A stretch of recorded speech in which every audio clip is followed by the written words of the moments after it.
Assalamualaikum warahmatullahi wabarakatuh. Syukur alhamdulillah. Di pagi yang cerah ini kita masih diberi kesempatan untuk mengais suatu ilmu pengetahuan. Melalui video kali ini saya guru Bahasa Indonesia SMA Negeri 1 Paciran, masuk pertama semester 2 kelas 10 teks negosiasi. Negosiasi sebenarnya sangat sering kita jumpai di keseharian. Tentunya kalian pernah menawar harga barang, pernah minta uang kepada mama tapi masih ada alasan di sana sini. Pernah janjian dengan teman tapi waktunya tidak tepat, gak sesuai, gak cocok. Secara tidak sadar sebenarnya kita sering kali melakukan negosiasi. Tak hanya lingkup kecil di sekitar kita. Ternyata negosiasi juga sangat penting dilakukan, tapi juga di lingkup yang sangat besar. Misalkan sebuah negara. Tanpa negosiasi, mungkin negara Indonesia ini akan sulit untuk mencapai satu kemerdekaan. Negosiasi sangat penting juga di dunia usaha. Tanpa negosiasi, proyek-proyek besar tak akan bisa berjalan dengan lancar. Jadi, buat kalian semua pasti calon presiden, calon menteri, calon bupati sangat penting sekali untuk belajar negosiasi.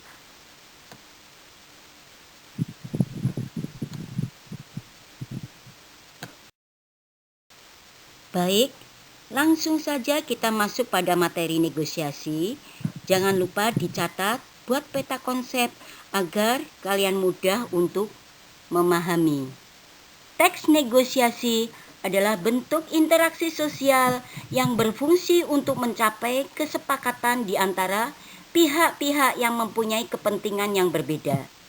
Senada dengan pendapat di atas, tim Kemendikbud 2017 halaman 149 menyatakan bahwa negosiasi adalah bentuk interaksi sosial yang berfungsi untuk mencapai penyelesaian bersama di antara pihak-pihak yang mempunyai perbedaan kepentingan. Dalam pelajaran kali ini, kamu akan mempelajari negosiasi agar kamu mampu mempunyai keterampilan berpikir kritis dan kreatif, serta mampu bertindak efektif menyelesaikan permasalahan dalam kehidupan nyata. Oleh karena itu, tujuan dari negosiasi adalah 1. Mencapai kesepakatan yang memiliki kesamaan persepsi, saling pengertian, dan persetujuan. Tujuan yang kedua, mencapai penyelesaian atau jalan keluar dari masalah yang dihadapi secara bersama. Tujuan yang ketiga, mencapai kondisi saling menguntungkan dan tidak ada yang dirugikan atau bisa disebut dengan win-win solution.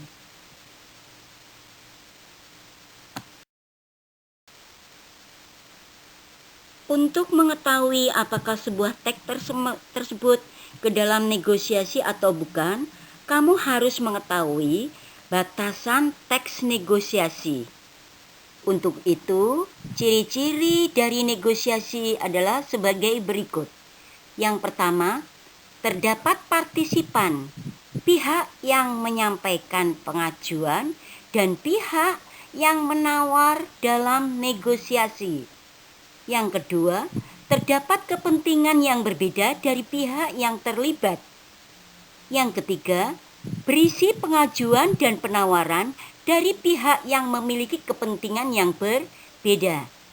Keempat, adanya kesepakatan yang dapat disetujui oleh semua pihak sebagai hasil negosiasi. 5. Terdapat ungkapan yang bersifat persuasif atau membujuk mengajak dalam teks tersebut.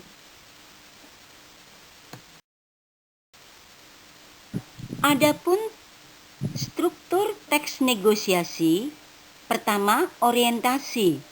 Awal pertemuan dan perkenalan antara kedua pihak, penjual dan pembeli. Kedua, permintaan. Pihak pembeli mulai menawarkan apa saja yang ditawarkan oleh penjual. Struktur yang ketiga, pemenuhan.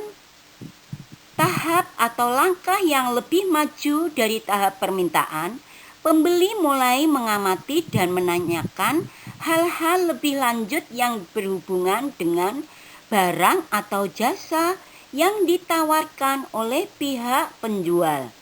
Apakah barang yang ditawarkan dapat memenuhi kriteria yang diinginkan oleh pihak pembeli atau tidak? Penawaran. Pihak pembeli mulai bernegosiasi dengan pihak penjual untuk menyepakati harga barang dan jasa yang menguntungkan bagi kedua pihak. Yang struktur berikutnya, persetujuan. Pihak pembeli dan pihak penjual mencapai kesepakatan. Struktur berikutnya, pembelian, di mana pihak pembeli membeli barang dan jasa yang telah disepakati oleh kedua pihak.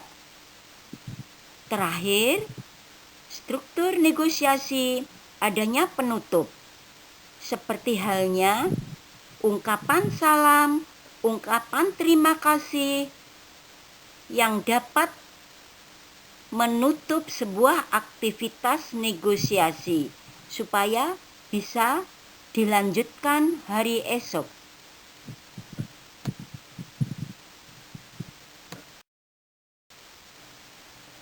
Di dalam teks negosiasi ada beberapa kaidah kebahasaan yang perlu kalian perhatikan. Pertama, menggunakan kalimat berita, tanya, dan kalimat perintah. Yang kedua, menggunakan kalimat yang menyatakan keinginan atau harapan. Misalkan, mohon, bolehlah, minta, harap, dan lain-lain. Yang ketiga, menggunakan kalimat bersyarat, yakni kalimat yang ditandai dengan kata-kata seandainya, bila, kalau, dan lain-lain. Yang keempat, menggunakan konjungsi penyebab, kausalitas. Misalnya, terjadi sebab, akibat, soalnya, karena, dan lain sebagainya.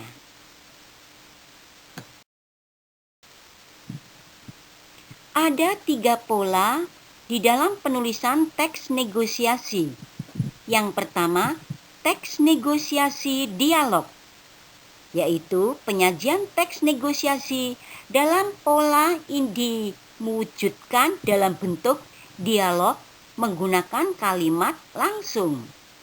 Yang kedua, teks negosiasi narasi, cerita pendek. Pola ini menyajikan teks negosiasi dengan gabungan narasi dan dialog kalimat langsung. Pola yang ketiga yaitu dengan menggunakan teks negosiasi yang disajikan melalui surat, seperti surat lamaran pekerjaan atau surat penawaran kepada perusahaan.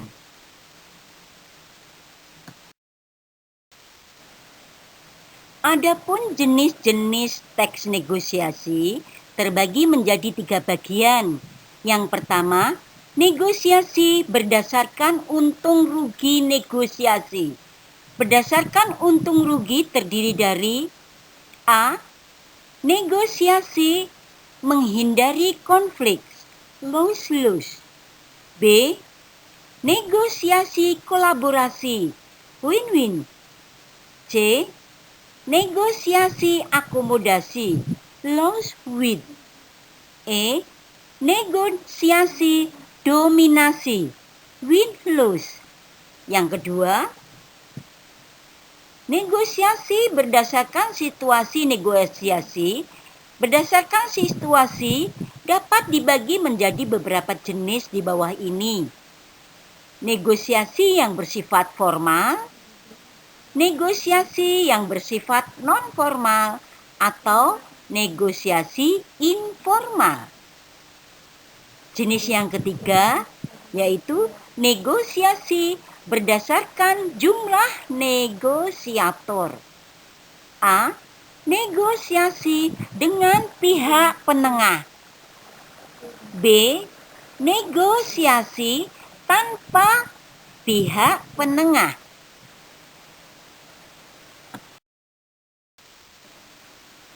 Contoh teks negosiasi kalian bisa lihat halaman 152 HP baru. Perihal HP barunya itu, sesungguhnya sudah lama Rani menginginkannya. Beberapa kali ia membujuk ayahnya agar dibelikan HP. Gagal meminta langsung pada ayahnya. Rani pun minta bantuan ibunya. Namun, tetap saja usaha Rani gagal. Minggu lalu, Rani benar-benar berusaha meyakinkan ayahnya betapa ia sangat membutuhkan HP. Ya, Rani benar-benar perlu HP. Belikan ya, kata Rani pada ayahnya. Ayah belum punya cukup uang untuk membeli HP, Ran. Lagi pula, kan sudah ada telepon rumah, kata ayah sambil meletakkan koran ke atas meja. Tapi ya, semua teman Rani punya HP. Mereka dapat dengan mudah menelepon orang tuanya saat terpaksa pulang telat. Lah kalau begitu kamu jangan pulang telat, kata ayah lagi. Rani hampir saja menangis. Tak hanya itu ya, Rani ini iri rasa teman-teman Rani yang sangat dengan mudah mengunduh materi pembelajaran, mengirim tugas, bahkan berdiskusi untuk mengerjakan tugas-tugas tanpa harus keluar rumah. Kata Rani dengan kalimat yang runtut dan jelas. Kalimat yang sudah beberapa hari ini ia rancang untuk merayu ayahnya. Mendengar penjelasan Rani, ayah melepas kacamatanya dan menatap Rani dengan lembut. Begitu pentingkah HP itu bagimu, nak? Rani hampir saja melonjak kegirangan mendengar reaksi ayahnya. Iya ya, apalagi guru-guru sering menugaskan kami untuk mengirim tugas ke grup Facebook atau menggugah tugas di blog. Kalau Rani punya HP kan enak, bisa buat diskusi bareng teman-teman sekaligus dapat mengakses internet melalui HP. Ayah akan membelikan HP untuk Rani asal ayah seakan sengaja menggoda Rani. Asal apa ya? Tanya Rani tak sabar. Asal Rani belajar, berjanji akan menggunakan HP itu untuk hal-hal yang positif. Rani janji ya. Makasih ya. Janji Rani sambil memeluk ayah. Terima kasih. Selamat mengerjakan tugas yang ada di bawah ini. Jadi tolong anak-anak silakan dijawab ya. Ini ada 5 soal. Tentunya soal ini untuk mengetahui seberapa jauh pemahaman kompetensi yang kalian miliki. Selamat mengerjakan.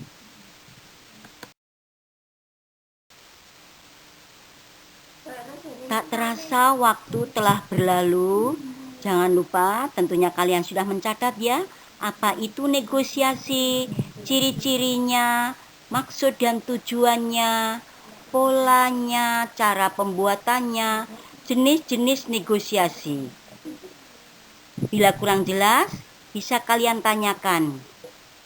Selamat mengerjakan. Sampai jumpa. Wassalamualaikum warahmatullahi wabarakatuh.